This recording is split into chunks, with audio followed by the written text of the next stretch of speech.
నమస్తే, ATV news తెలుగుకు స్వాగతం. విశాఖ జిల్లా ఎమ్మెల్సీ ఉప ఎన్నిక మరింత ప్రతిష్టాత్మకం కానుంది. దీనికి కారణం వైసీపీ అధినేత జగన్ వెరీ సీరియస్ అని అంటున్నారు. ఈ సీటు గెలుచుకోవడం ద్వారా చాలా విషయాలను చెప్పాలని ఆయన చూస్తున్నారు. విశాఖ ఎమ్మెల్యే సీట్ స్వహతాగా వైసీపీది. తమ సీటును తాము నిలబెట్టుకుంటామని ఒక సంకేతం ఇవ్వటం.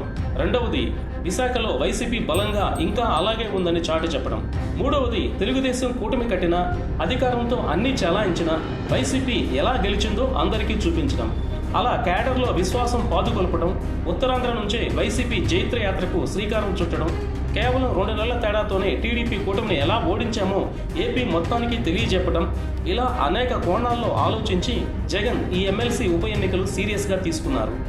తాడేపల్లిలోని తన పార్టీ ఆఫీసులో 2 రోజుల పాటు ఆయన మొత్తం జిల్లాకు చెందిన వందలాది మంది వైసీపీ స్థానిక ప్రజాప్రతినిధులతో మాట్లాడి సమీక్షలు చేశారు. ఇలా జరగడం వల్ల జగన్ ఫోకస్ ఏ స్థాయిలో ఉందో అర్థమవుతుంది.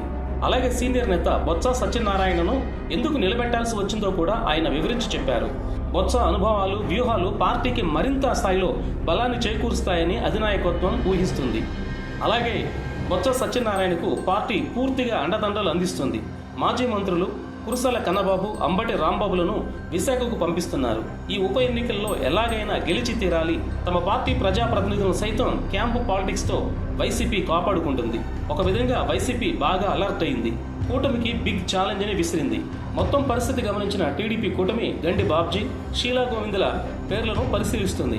అయితే వైసీపీ వెంట వందలాది మంది ప్రజాప్రతినిధులు ఉంటూ క్యాంపు పాలిటిక్స్లో ఆ పార్టీదే పైచేయిగా ఉన్న నేపథ్యంలో అభ్యర్థిని నిలబెట్టిన గెలుపుకు అవసరమైన 150 నుంచి 200 ఓట్లు కూటమికి ఎలా వస్తాయన్నదే కూటమిలో చర్చగా ఉంది అంటున్నారు.